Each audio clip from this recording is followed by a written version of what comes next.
Daily. Taste the Daily. குறைந்த விலை நிறைந்த தரம் தங்கள் தேவைகள் அனைத்தும் ஒரே இடத்தில் ஜெயச்சந்திரன். வீடு பூட்டியே இருக்கு அப்படின்னோடனே அந்த வீட்டுக்குள்ள இருந்து லைட்டா ஸ்மெல் வர ஆரம்பிச்சிருக்கு. அக்கம் பக்கத்துல உடனே அவங்க வீட்டுக்கெல்லாம் இன்ஃபார்ம் பண்ணியிருக்காங்க, பேரண்ட்ஸ்க்கெல்லாம் இன்ஃபார்ம் பண்ணியிருக்காங்க. நேரடியாக வந்து கதை உடைச்சிட்டு உள்ளே போகிறாங்க. பார்த்தா வீடு பூரா ரத்த கரையாக இருக்கு. வாடன்னா பொன வாடன்னு சொல்லுவாங்க பாருங்க, நீ அனுபவிச்சிருக்கீங்கன்னு தெரியல. பயங்கரமாக இருக்கும் அதோட ஸ்மெல்லு, ரொம்ப மோசமாக இருக்கும். ஒரு அழுகிய படத்தோட வாடை. ஒரு உடம்ப 30-40 துண்டாக வெட்டி ஒரு ஃப்ரிட்ஜு நிறைய மீட்டாக வச்சாங்க. அதால் கூல் பண்ண முடியாது. அதில் அடையாளமே கண்டுபிடிக்க முடியல. இது மகாலட்சுமி தான். அந்த அளவுக்கு உண்டு. ஒரு வீட்டில் கொலை பண்ணிவிட்டு மறுபடியும் வெளியில் போயிட்டு பக்கெட் வாங்கிட்டு ட்ராலி வாங்கிட்டு அது வெட்டுறதுக்கான சைஸான கத்தியெல்லாம் வாங்கிட்டு உள்ளே வருவாங்க. உள்ளே வந்து இந்த வீட்டில் லைட்டு போடணும். இங்கே ஒரு பணம் கிடக்கும். ஒரு சின்ன கற்பனை பண்ணி பாருங்கள் உங்களுக்கு எப்படி இருக்குன்னு. அப்போ அது நார்மல் மென்டாலிட்டியெல்லாம் வரவே முடியாது. ஆக்சுவலாக கழித்து அதை வெளியேற்ற தான் பார்த்துருக்காப்புல. ஒரு சூட்கேஸில் கட்டி வெளியேற்றிடலான்னு. ஆனால் வெளியேற்ற முடியலை. ஆனால் சிசிடிவி எல்லாம் இருக்குங்கிற ஒரு பயத்தில் கூட ரத்த வடியும். ஆமாம், ஃபஸ்ட்டு போலீஸ் வந்து ஹேமந்தை தான் தூக்குது. ஒன்றுமே பண்ண முடியல. ஐ விட்னஸ் இருந்த கேஸே பிச்சுட்டு போகுது. இதெல்லாம் ஸ்டடி பண்ணி நடத்தி எப்படி இல்லை ட்ரையலுக்கே எந்த அளவுக்கு ஃபிட்டான கேஸ்ன்னு எனக்கு தெரியல. தண்டனை வாங்கி கொடுக்காம போகுது. அது விடுங்க, அந்த பொண்ணு செத்து போனது தான்.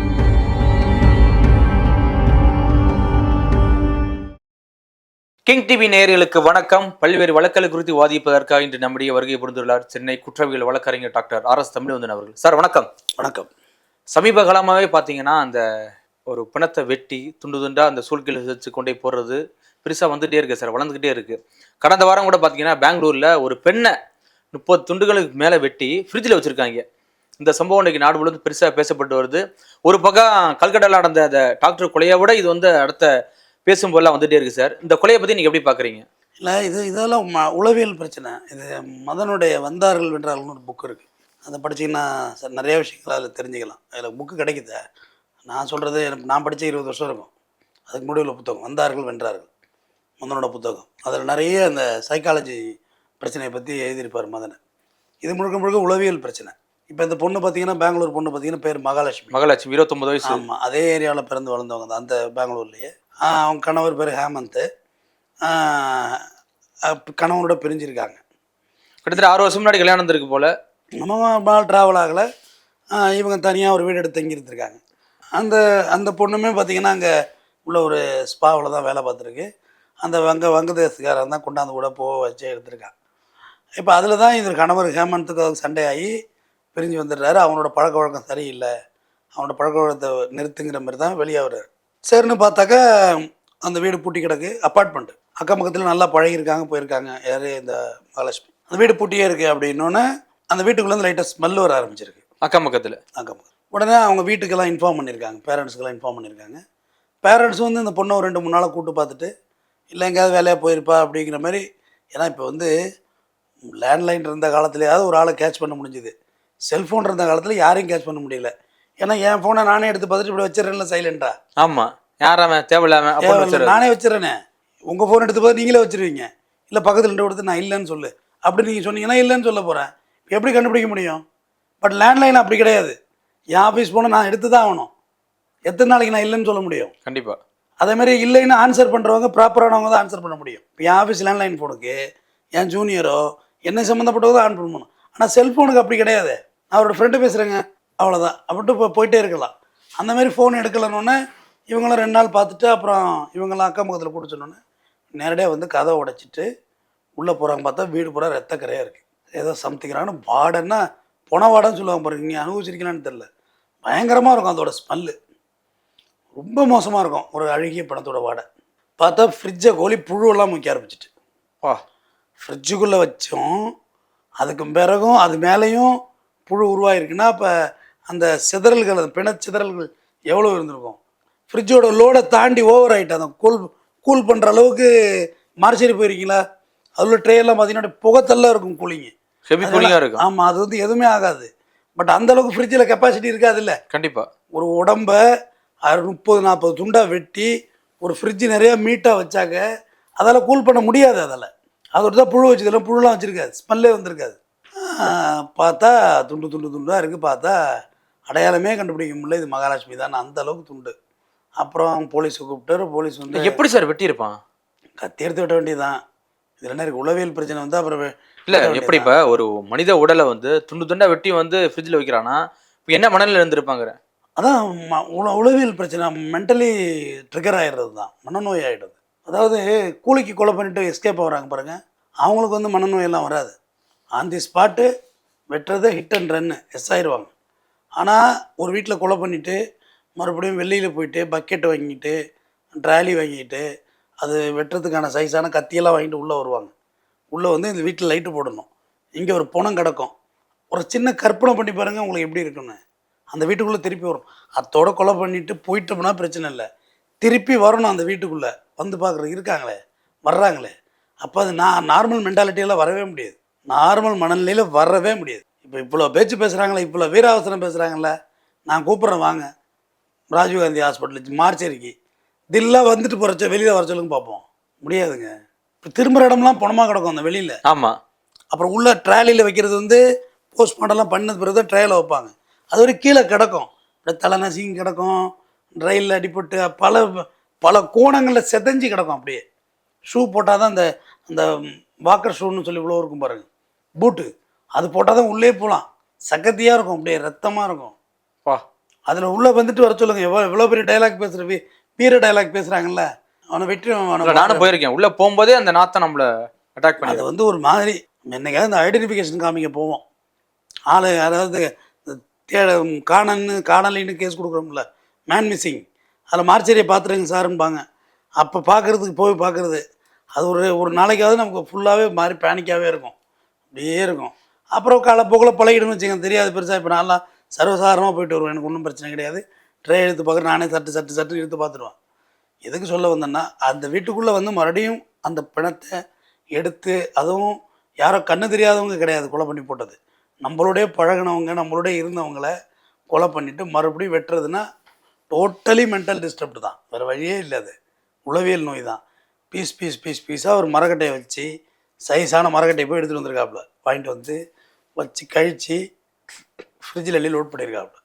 ஆக்சுவலாக கழித்து அதை வெளியேற்ற தான் பார்த்துருக்காப்புல, ஒரு சூட்கேஸில் கட்டி வெளியேற்றிடலான்னு. ஆனால் வெளியேற்ற முடியலை, ஏன்னா சிசிடிவிலாம் இருக்குங்கிற ஒரு பயத்தில் கூட ரத்த வடியும். ஆமாம், ஃபஸ்ட்டு போலீஸ் வந்து ஹேமந்தை தான் தூக்குது. ஹேமந்த் தாஸ் ஒரு வீட்டுக்காரர் தாஸ்.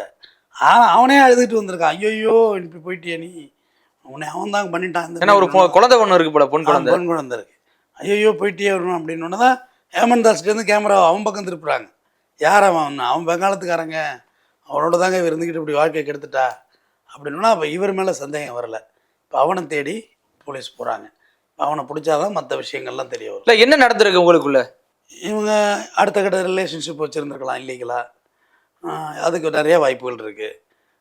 இதில் இன்னொரு விஷயம் என்னென்னா, ஒருத்தவங்க இல்லீகல் ரிலேஷன்ஷிப் வச்சுருக்காங்கன்னா அவங்களோட நீங்கள் முதல் விஷயம், அவங்க இல்லீகல் ரிலேஷன்ஷிப்பாக தான் இருப்பாங்க, அவங்களோட நம்ம பயணிக்கிறது இல்லையா அப்படிங்கிறத நம்ம முடிவெடுக்கணும். பயணிக்கிறதுனா அதை பற்றி கேட்டுக்காமல் பயணிச்சிக்க வேண்டியதுதான். அதை பற்றி டோட்டலாக சுத்தமாக அதை குவைட் பண்ணி டெலிட் பண்ணிடணும். இல்லை பயணிக்கிற முடிவு இல்லைன்னா மறுபடி நம்ம டிவோர்ஸ் பண்ணிக்குவோம், நமக்குள்ளே செட் ஆகாது அப்படி ரொம்ப டீசெண்டாக பிரிஞ்சு வெளியே வந்துடணும். அது ஒரு ஆணாக இருந்தாலும் சரி, ஒரு பெண்ணாக இருந்தாலும் சரி. நீங்கள் அதுக்கு மேலே அதில் போட்டு பிரச்சனையை ஏற்றுனீங்கன்னா யாரோ ஒருத்தர் கொலை செய்ய தான் போடுவாங்க. ஒன்று அந்த ஒரு கட்டத்தில் அந்த பொண்ணு தூக்கிதுவங்க அந்த கள்ளக்காதலுக்கு போடும், இல்லை அந்த பொண்ணு தன்னோட கள்ளக்காதல் வர சொல்லி ஒன்று கொலை பண்ணணும், இல்லை இவன் உன்னை கொலை பண்ணுவான். தேவையில்லாத விஷயம். இங்கே ஒருத்தர் கொலை பண்ணுறதுக்கெல்லாம் இங்கே யாரும் பிறக்கலை.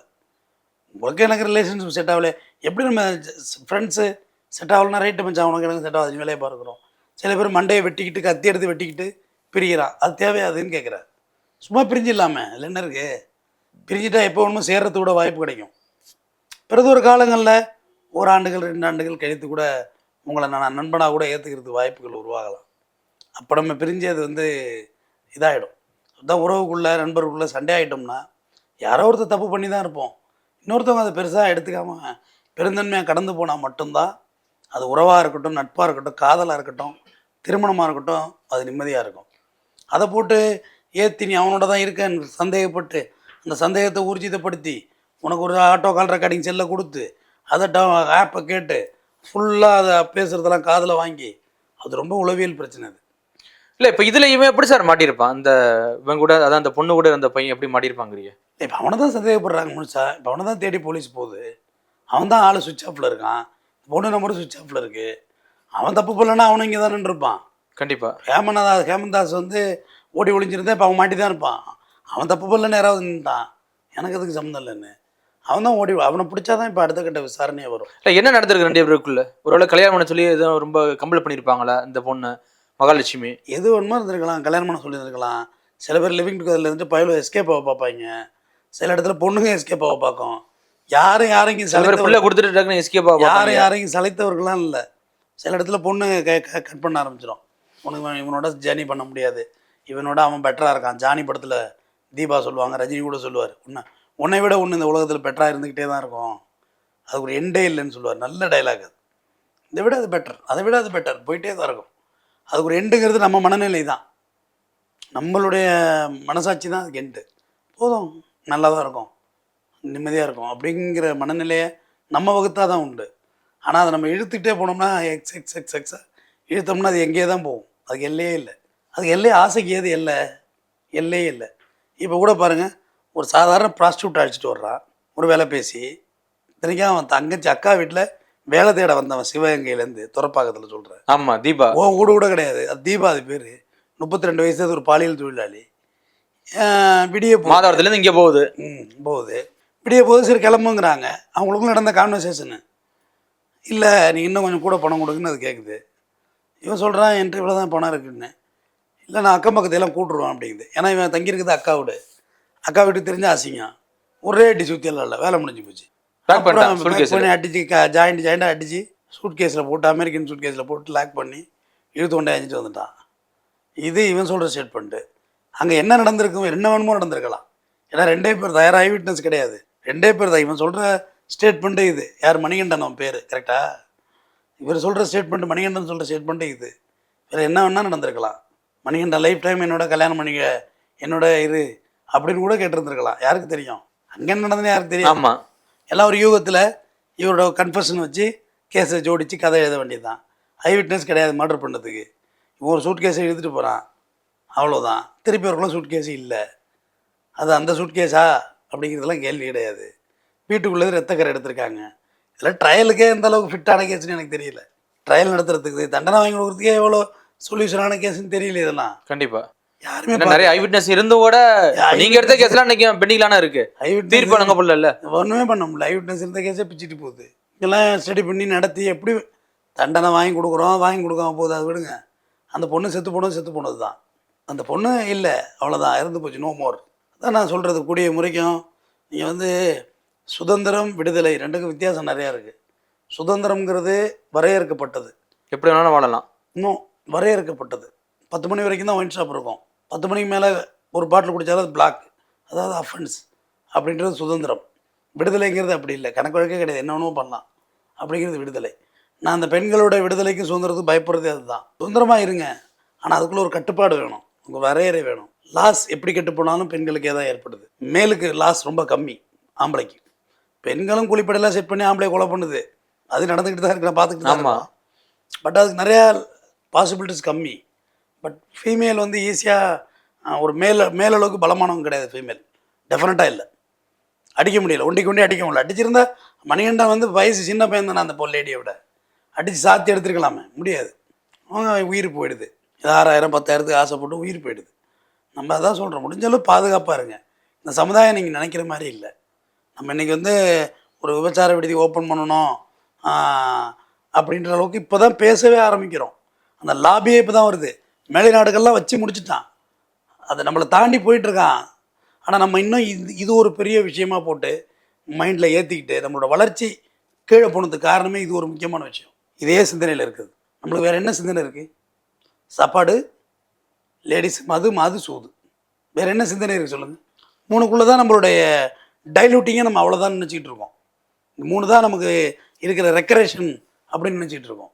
இதை தாண்டி எவ்வளோ இருக்குது. நம்மளை விட சின்ன வயசில் கல்யாணம் பண்ணுற நாடெல்லாம் கண்டுபிடிப்புகளில் நம்பர் 1 போய்ட்டுருக்கான் ஜாப்பனீஸ் எல்லாம். காரணம் அவன் சின்ன வயசுல இதெல்லாம் டெலிட் பண்ணிடுறான். ஆனால் நம்ம தான் லைஃப்பில் செட்டில் ஆகணும்னு சொல்லிட்டு 30 வயசு 35 வயசு வரைக்கும் கல்யாணமே ஆகாமல் செட்டில்மெண்ட்டே இங்கே ஒன்று கிடையாது லைஃப்பில். என்ன கண்டிப்பா. சொல்லுங்கள், எது செட்டில்மெண்ட்டு? வீடு வாங்கிட்டா செட்டில்மெண்ட்டா? இது வெறும் காங்கிரீட் பில்டிங், வேறு என்ன இருக்குது இதில்? கம்பி ஜல்லி சிமெண்டால் ஆனது, வேறு என்ன இருக்குது இந்த வீட்டில்? இந்த வீட்டால் ஒரு சிரிக்க கூட முடியாது. சிரிக்க சொல்லு, 100 கோடி கட்ட சொல்லு இந்த வீட்டை. சிரிச்சிருமா அந்த வீடு உன்னை பார்த்து? இல்லை வாங்க அப்படின்னு கூப்பிட்ருமா வந்தோடனே? தாவு தண்ணி கொடுத்துருமா? கொடுக்காது, எதையுமே தராது. வெறும் காங்கிரீட் ஜங்கல், கட்டிட காடு இது, அவ்வளோதான். சந்தோஷங்கிறது நம்ம மனசில் இருக்குது. நம்ம மனைவி, நம்ம குடும்பம், நம்ம பிள்ளை, நம்ம அப்பா அம்மா வர்றாங்களா, சந்தோஷமாக வாங்க டீ சாப்பிடுங்க, அவ்வளோதான். ரொம்ப பர்சனல் தேவையில்லை. நான் ஒரு எழுத்தாளருடைய கவிதை ஒன்று படித்தேன். ஒரு வீடு அப்பாவோட வேர்வை அம்மா மேலே அடிக்கணும், அம்மாவோட வேர்வை குழந்தைங்க மேலே அடிக்கணும். அந்த அந்த அந்த 4 பேர் தூங்குற இடத்துல 5 பேர் தூங்கணும், அதுதான் வீடுன்னு சொல்லி முடித்தார் அவர் அந்த கவிதையை. ஒரு வீடு 6 பெட்ரூம் இருக்குது, 6 பெட்ரூம்லேயும் நீங்கள் தூங்க போறியா? வாய்ப்பு இல்லை. இல்லையே. அது சிவாஜி என்ன சொன்னார், நெஞ்சு வலிடா, நெஞ்சை வலிக்குது, மாத்திரை எடுக்கணும், எட்டி எடுக்கிற தூரத்தில் மாத்திரை இருந்தது, ஆனால் எடுத்து கொடுக்க ஆள் இல்லைன்னு சிவாஜி கணேசன் ஒரு பேட்டியில் சொல்கிறார். அவர் அந்த எழுத்தாளர் எவ்வளோ அழகாக சொல்கிறார், வீடு 4 பேர் தூங்குற இடத்துல 5 பேர் தூங்கணும் நெருக்கி, அப்போ தான் அந்த வீடு வீடாக இருக்கும், ஒரு அன்னோனியர் இருக்கும். ஆளுக்கு ஒரு ரூம், பையன் ஒரு ரூம், பையன் ஒரு ரூம்னா இவனை பற்றி எதுவுமே தெரியாது, இதை பற்றி எதுவுமே தெரியாது. நான் சொல்லப்போனால் இன்ஃபேக்ட் லாக்டவுன் வந்ததெல்லாம் நான் ஒரு வகையில் சந்தோஷம் நினச்சிக்குவேன். எங்கள் வீட்டில் உள்ளவங்களுக்கு எவ்வளோ தெரியும், இவங்களுக்கு இந்த சப்ஜெக்ட்லாம் தெரியும், இல்லை நான் என்ன வேலை பார்க்குறேன், எனக்கு என்ன தெரியுங்கிறது அவங்க தெரிஞ்சுக்கிட்டாங்க. அந்த ஒரு அந்யோன்யத்தை லாக்டவுன் ஏற்படுத்தி கொடுத்தது, ஒரு புரிதலை. சண்டை போட முடியாது, இங்கே தானே இருந்தாகணும், சண்டை போட்டாலும் அங்கே தான் இருக்கணும், எங்கேயும் போக முடியாது, மூஞ்சியை தான் பார்க்கணும், வேறு வழி இல்லை. அப்போ புரிதல், நம்ம சமைக்கிறது, காய்கறி வெட்டுறது, அதுதாங்க வாழ்க்கையாக இருந்துச்சு. நம்ம லாக்டவுனுங்கிறது துன்பம், அதெல்லாம் விட்டு தள்ளுங்க. ஆனால் அதுதான் நிஜ வாழ்க்கை, அதுதான் அப்படி தான் இருக்கணும். காய்கறி வெட்டி கொடுக்குறது, கடைக்கு போய் காய்கறி வாங்கிட்டு வர்றது, நீங்கள் என்ன குழம்பு வைக்கிறது அதை பற்றி டிஸ்கஸ் பண்ணுறது, நீங்கள் என்ன குழம்பு வைக்கிறது அதுவே ஒரு பெரிய டிஸ்கஷனு. சிக்கன் வாங்கலாமா, மட்டன் வாங்கலாமா, மீன் வாங்கலாமா, டிஸ்கஷன். இதுதான் வாழ்க்கை. அதை விட்டுட்டு ஒருத்தர் சந்தேகப்படுறதோ, ஒருத்தன் ஏதோ நம்ம கலாச்சாரம் அப்படி இருக்கும். ஒருவனுக்கு ஒருத்தி எப்படி வாழ்ந்துட்டு போயிட வேண்டியதான். இல்லை தாண்டி போகிறதுனால சார் இது மாதிரி சம்பவம் நடக்குது. அதான் சொல்ல வரேன், நம்ம கல்ச்சர் இப்படி இருக்குது. இந்த கல்ச்சருக்குள்ளே தான் நம்ம வாழ்ந்தாகணும், அட்ஜஸ்ட் பண்ணி ஆகணும், போயாகணும். எல்லாருக்கும் எல்லாம் இங்கே பிடிச்சி. அந்த பொண்ணு பார்த்தீங்கன்னா தனியாக போய் ஒரு அப்பார்ட்மெண்ட்டில் தங்கலாமா சொல்லுங்க பாப்பா? கணவனை விட்டு, குழந்தைய விட்டுட்டு, அப்பா அம்மா விட்டு, ஸோ இது மாதிரி தங்கலாமான்னு சொல்கிறீங்க. தங்குற பொண்ணுக்கு பாதுகாப்பு இல்லைன்னு யாருமே பேச மாட்டேறீங்க. எல்லாரும் பொண்ணை தப்பு சொல்கிறதுல குறியாக இருக்கீங்க. தங்கலாமா, அவள் அப்படி போகலாமான்னு. போகிறவங்களுக்கு இங்கே பாதுகாப்பு இல்லையே. எத்தனை பெண்கள் ஊரை விட்டு இங்கே வந்து ஹாஸ்டலில் தங்கி வேலை பார்க்குது, இங்கே தனியாக இப்போ 4-5 பொண்ணுங்களாக சேர்ந்து வீடு எடுத்து வேலை பார்த்து வீட்டுக்கு பணம் அனுப்புது, அதையே பார்க்க மாட்டேறீங்க. ஆம்பளை பிள்ளையோட நீங்கள் பொம்பளை பிள்ளைங்க குடும்பத்தை தாங்குது சார். பட் வந்து இப்போ இந்த பொண்ணுக்கு பாதிப்பு வந்து யார் இதுவாக தானே ஏற்படுத்திக்கிட்டது? அதே தான் நான் சொல்கிறேன், பாதிப்பு இருக்குது. இன்னமும் நம்ம ஆண் சமுதாயத்தில் அந்த வக்கர புத்திகள் நம்மள்ட்ட இருக்குது, நான் இல்லைன்னு சொல்லலை. அதோட பொம்பளை பிள்ளைங்களுக்கு தான் நான் அட்வைஸ் பண்ணிகிட்டு இருக்கேன். இன்னும் சொசைட்டி இன்னும் மாறலை, இன்னும் கொஞ்சம் கேர்ஃபுல்லாக இருங்க. கண்டிப்பாக உங்கள் ஆடைகளில் இன்னும் கொஞ்சம் கவனமாக இருங்க. இப்போ ஒரு சாரீ, ஒரு சுடிதார்லாம் இப்போ ஃபார்மல் ஆகி போச்சு, நைட்டி, இதெல்லாம் வந்து நம்ம வீடுகளில் நம்ம சகோதரிகள் போடுறதே நம்ம பார்த்துட்ருக்கோம், நிறையா பார்த்துட்ருக்கோம், நம்ம அம்மா போடுறத பார்த்துருக்கோம். ஆனால் புதுசாக நீங்கள் ஒரு ஆடை சில இடங்கள்லாம், சில மால்கள்லாம் பார்க்குறோம், அதெல்லாம் வந்து ரொம்ப ரொம்ப ரொம்ப அக்வர்டான ஆடைகளாக இருக்குது. இதே நான் சிங்கப்பூருடைய பார்வையும் அங்கே தான், மலேசியா போயிருக்கேன்னா அங்கெல்லாம் வந்து இவ்வளோ ட்ராயர் தான் லேடிஸ் போட்டிருப்பாங்க. அதை போய் ஒரு வாரத்துக்கு வேணால் பேனெல்லாம் பார்த்துட்டு இருப்பான். அப்புறம் அது அந்த நாட்டுடைய கல்ச்சர், அதை யாரும் அப்படி பேன்னு பார்க்க மாட்டாங்க. பட் அதே நீங்கள் இங்கே போட்டு போனால் பேன்னு பார்ப்போம். ஏன்னா இங்கே அதுமாரி ஆடைகள் யாரும் அணிகிறதில்லை. சில மால்களுக்கெல்லாம் நீங்கள் போங்க, சில திரையரங்கெல்லாம் போங்க, நான் தப்பு சொல்லலை, ஒருத்தவங்க இந்த ஆடை தான் போடணும்னு சொல்கிறது ரொம்ப பெரிய தப்பு, அது பெரிய ஆணாதிக்கம். ஆனால் இங்கே சூழ்நிலை அந்தளவுக்கு வளரலை, இன்னும் அந்தளவுக்கான மைண்ட் செட் இங்கே உருவாகலை. அது உருவாகிற வரைக்கும் கொஞ்சம் காற்று தான் இருக்கணும், படிப்படியாக தான் உருவாகும். கண்டிப்பாக ஒரே நாளில் சுதந்திரம் கிடச்சில்ல, 200 வருஷம், பல பேரோட ரத்தம், பல பேரோட உயிர் தியாகம் இந்த சுதந்திரம், பல பேரோட தியாகம். நீங்கள் நானும் நாற்காலில் உட்காந்து பேசுகிறது, பல பேரோட தியாகம். இந்த பேனா என் பாக்கெட்டுக்கு வந்தது, எதுவுமே இங்கே வரலாறு சும்மா இல்லை. பல பேரோட தியாகம், மேல் சட்டை நீங்கள் நானும் போட்டது, சரிங்களா? அதனால் இன்னும் கொஞ்சம் நாளாகும், கொஞ்சம் டைம் எடுக்கும். அது வரைக்கும் இந்த சமுதாயத்தில் பாதுகாப்பாக நம்ம வாழ்கிறதுக்கு என்ன வழிகளோ அதை பார்க்கணும். கண்டிப்பாக சார், மீண்டும் மற்றொரு வழக்கோடு சந்திப்போம். மிக்க நன்றி.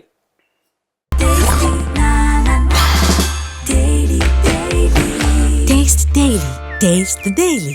குறைந்த விலை, நிறைந்த தரம், தங்கள் தேவைகள் அனைத்தும் ஒரே இடத்தில். ஜெயச்சந்திரன்.